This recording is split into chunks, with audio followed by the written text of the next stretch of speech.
Alors maintenant, petite vidéo pour découvrir la fonction calque en CSS. Alors calque, qu'est-ce que c'est? Déjà, quand il y a une fonction, vous allez en découvrir plusieurs, notamment avec transform, etc. Tout ça, ça va être des fonctions. Et donc, ça va ressembler à ceci. On va aller sur notre navigation ici. Voilà, parfait, on va pouvoir l'utiliser là. Calque comme ça, tac, et on ouvre les parenthèses, hein, c'est ça qui montre que c'est une fonction. Alors c'est une fonction en CSS, hein, c'est pas forcément comme une fonction JavaScript, etc. Mais en fait ça va nous permettre de mettre des valeurs dedans, de passer des arguments, et notamment si je mets 100% ici, bon ça va prendre 100% de la largeur, mais je peux mettre par exemple 100% moins 20 pixels comme ça. 100% moins 20 pixels, et vous voyez que ça nous a fait une petite marge à droite juste ici.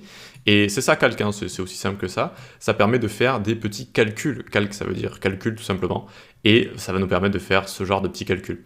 On peut diviser également. Par exemple, je peux faire, hop, diviser par 3 comme ça. Ok. Et donc, on va avoir simplement un tiers de notre width ici qui va être appliqué.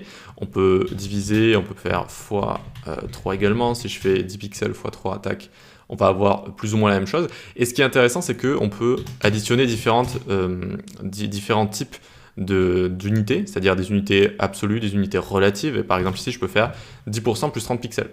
Et ça le comprend. Regardez, si je fais 300, hop, ça va grandir comme ça. C'est-à-dire que ça a à la fois pris pourcentage et pixels, et ça réussit à les additionner, ce qui peut donner des choses assez sympas. Voilà, c'est aussi simple que ça, un calque, et ça peut servir aussi, par exemple, quand vous avez un H1.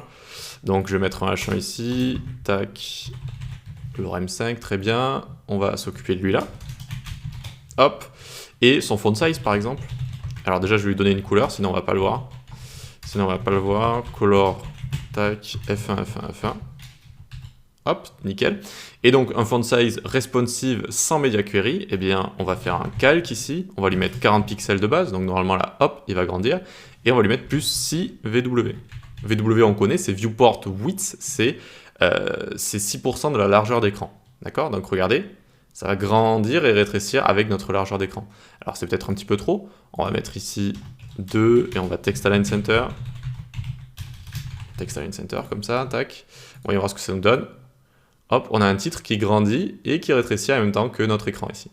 Alors c'est pas parfait, mais couplé avec des media query qu'on verra plus tard, ça peut être assez utile, ça peut être assez sympa, voilà, d'avoir quelque chose comme ça. Allez, on va pouvoir passer à la suite, c'était tout, c'était juste pour vous montrer la fonction calque en CSS.